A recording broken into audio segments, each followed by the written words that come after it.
नमस्कार. सविताच किचनमध्ये सर्वांचे खूप खूप मनापासून स्वागत. आज आपण बनवणार आहोत कोल्हापुरी जत्रेतील मटण रस्सा. कोल्हापूर म्हटलं की आठवतो तो झणझणीत तर्रीवाला आणि मन तृप्त करणारा मटण रस्सा.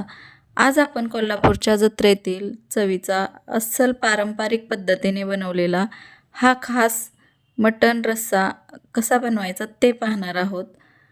याचा रंग आणि सुगंध पाहूनच आपल्या तोंडाला पाणी सुटेल. चला तर मग आपण रेसिपीला सुरुवात करूया. इथे मी आता सगळ्यात अगोदर 1 किलो मटण असं बाजारातून विकत आणले आहे. मिक्स मटण आहे. सर्वात आधी आपल्याला ह्या मटणाला मॅरिनेट करून घ्यायचं आहे. तर याला हळद, मीठ, आपल्या आवडीनुसार मसाले लावून घ्यायचे आहेत. हळद, मीठ टाकलं आहे एक चमचा आणि थोडीशी धना पावडर टाकली आहे. पाव चमचा असा गरम मसाला टाकला आहे आणि 1 चमचा भरून असा आलं लसूण पेस्ट टाकली आहे. तर तुम्ही यामध्ये लिंबूसुद्धा पिळू शकता. 1 चमचा असा लिंबूचा रस टाकू शकता आणि चांगलं मिक्स करून घेऊ शकता. ह्या पद्धतीने चांगलं आपल्याला हे मटण मॅरिनेट करून घ्यायचं आहे. चांगलं हळद, मीठ, आलं लसूण पेस्ट ह्याला चांगली लावून घ्यायची आहे. नंतर ह्याला आपल्याला झाकून 20 ते 25 मिनटं असं मॅरिनेट करायला ठेवायचं आहे. तर ह्या पद्धतीने आपण आता मटण हे हळद, मीठ लावून ठेवलं आहे साईडला. तर मसाले बघू आपण आता. इथं खडे मसाले घेतले आहेत. दालचिनी घेतली आहे, चक्रीफूल, 2 मोठी विलायची घेतली आहे, हिरवी विलायची, लवंग मिऱ्या 5 ते 5 लवंग आणि 5 काळी मिरी घेतली आहे, शहाजिरी आणि तमालपत्र असं खडा मसाल्यामध्ये घेतला आहे. 1 वाटी असं खिसलेलं खोबरं घेतलं आहे.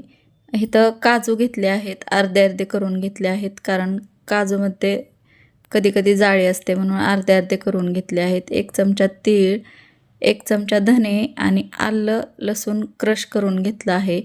आणि असा कांदा आपण भाजून घेतला आहे मध्यम ते बारीक आचेवर. तर इथं थोडंसं तेल टाकलं आहे. काजू घेतले आहेत अगोदरच. थोडंसं काजूला फ्राय केलं की खोबरं टाकूया आपण आणि मंद आचेवर हा मसाला आपल्याला चांगला भाजून घ्यायचा आहे. मंदच आचेवर भाजून घ्यायचा, नाहीतर हा करपतो. तर ह्या पद्धतीने आपण काजू आणि खोबरं थोडंसं सोनेरी रंगावर आलं की खडा मसाला टाकून घ्यायचा आहे. हे पण 1 मिनिटभर परतून घ्यायचं आहे, गरम करून घ्यायचं आहे. तर ह्या पद्धतीने मंद आचेवरच आपल्याला हा मसाला बनवून घ्यायचा आहे, भाजून घ्यायचा आहे. तर थोडंसं डाळवं टाकलं आहे 1 चमचा, 1 मोठा चमचा तीळ घेतला आहे आणि धने घेतले आहेत 1 चमचा आणि बेडगी मिरची घेतली आहे, लाल बेडगी मिरची. ही सुद्धा गरम करून घेऊया चांगली. आणि सगळे मसाले गरम झाल्यानंतर कोथिंबीरची देठं थोडीशी टाकली आहेत. तर हा मसाला थंड व्हायला ठेवू आणि एका कढईमध्ये थोडं जास्त तेल टाकलं आहे, 2 ते 3 चमचे, आणि 1 कांदा बारीक कट केलेला आणि थोडंसं जिरं घेतलं आहे. ते थोडं सोनेरी रंगावर कांदा आला की आलं लसूण पेस्ट टाकली आहे 1 चमचा आणि चांगलं परतून घ्यायचं आहे. आणि हे मटणातील चरबी आहे चांगली कट करून मी साईडला ठेवली होती. आता ह्या तेलामध्ये आपल्याला कांद्यासोबत आपल्याला ही चरबी चांगली अशी फ्राय करून घ्यायची आहे.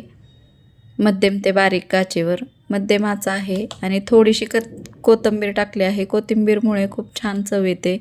ह्या पद्धतीने नक्कीच बनवून पहा. आणि आता ही मॅरिनेट केलेले मटण आपण टाकून घेतले आहे. 20 ते 25 मिनिट झालं आहे साईडला ठेवून. आणि हे चांगलं आता मोठ्या आचेवर आपल्याला हे मटण 5 ते 7 मिनिट असं परतून घ्यायचं आहे. ह्यातलं सगळं पाणी आपल्याला आटवून घ्यायचं आहे. थोडंसुद्धा ठेवायचं नाही, म्हणजे मटणाची चव खूप छान येते. मोठ्या आचेवर आपण परतून घेतो आहे 5 ते 7 मिनटासाठी. पाहू शकता ह्या पद्धतीने आपण. आणि ह्या अशा पद्धतीने बनवल्यामुळे खूपच छान भाजी होते. तर यामध्ये 5 ते 7 मिनिट परतल्यानंतर त्यामध्ये थोडंसं गरम पाणी टाकून वरती पाणी ताटावर ठेवून असं हे आपण मटण शिजवण्यासाठी ठेवणार आहोत. मध्यम ते बारीक आचेवर शिजवून घ्यायचं आहे. आणि एकीकडे आता हा थंड झालेला मसाला आहे तो बारीक करून घेऊया. तर त्यात थोडीशी कोथिंबीर ॲड केली आहे आणि आता कांदासुद्धा आपण भाजलेला टाकला आहे. तर पाणी टाकून ह्याची बारीकाची पेस्ट करून घ्यायची आहे. मसाला छान आपल्याला बारीक करून घ्यायचा आहे. त्यामध्ये आलं आणि लसूणसुद्धा क्रश केलेलं टाकलं आहे मी.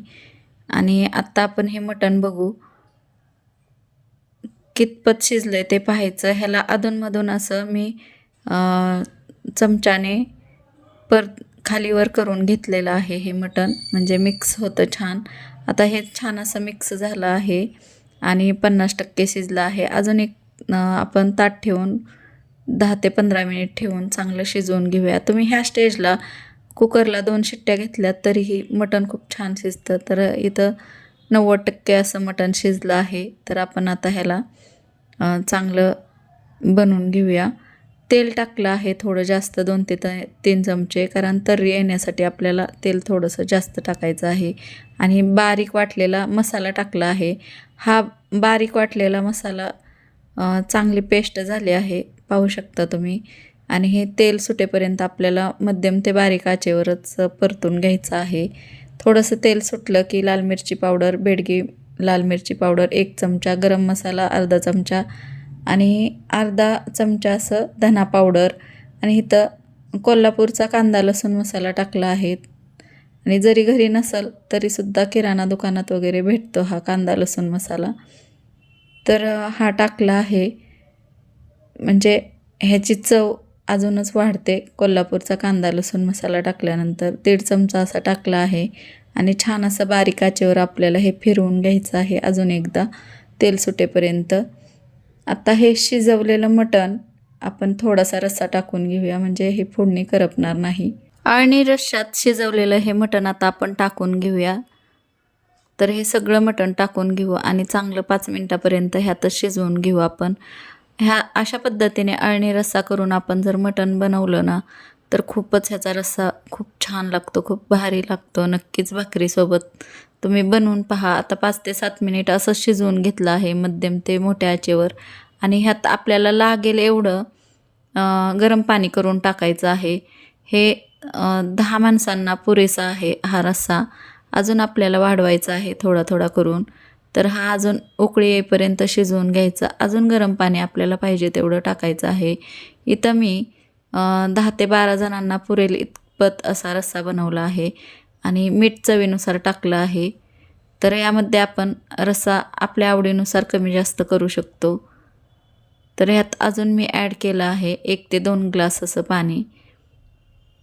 तर खूप भन्नाट असा कोल्हापुरी जत्रेतील मटण रस्सा होतो. नक्कीच ह्या पद्धतीने बनवून पहा. झणझणीत तर्रीवाला चटकदार गरमागरम मटण रस्सा आपला असा तयार होतो. तर हे छान असा मटण रस्सा उकळून आपल्याला अजून एकदा 20 ते 25 मिनिटं शिजवून घ्यायचं आहे. आणि शेवटला मग आपल्याला ह्यामध्ये कोथिंबीर कट केलेली टाकायची आहे. यामध्ये तुम्ही कसुरी मेथीसुद्धा टाकू शकता, थोडासा गरम मसाला टाकू शकता. तर आपला झणझणीत तर्रीवाला चटकदार गरमागरम मटण रस्सा जत्रेतील तयार आहे.